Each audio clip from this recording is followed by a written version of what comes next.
My name's Nissa, and this is the NG tube insertion video.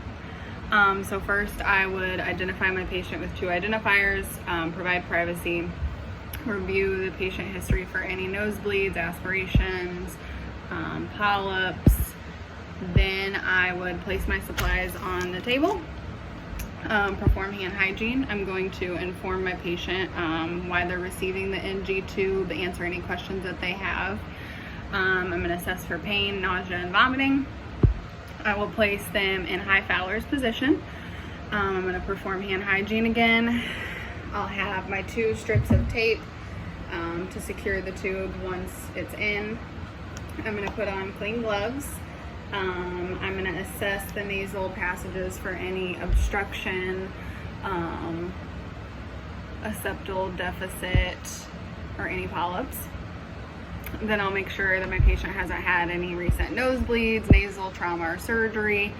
I'll assess their nasal patency and their gag reflex. I'm going to auscultate lung sounds and bowel sounds.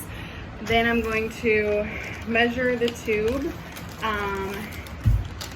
and I'll use a marker to do that. So you take the tube out and you're going to measure from the tip of the tube to their nose, to their ear, to the xiphoid process. And that's how far in the tube has to go. So then I would remove my tube.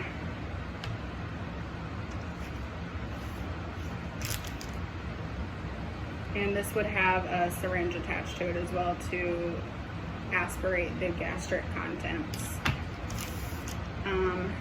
So I would lubricate the tube to 4 inches.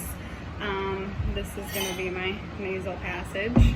So I would have my patient put their chin to their chest, and I'm going to advance the tube every time they swallow. So I'm going to have them take a drink of water, and every time that they're swallowing, advance the tube a little bit more until it's to that marked point. Then I'm going to anchor the tube with the tape to the nose. And then I will auscultate lung sounds to make sure that the tube is in the stomach and not the lungs. And then I can aspirate up to 60 milliliters of gastric contents to test the pH to make sure that the tube is in the stomach. And then I would perform hand hygiene and thank my patient.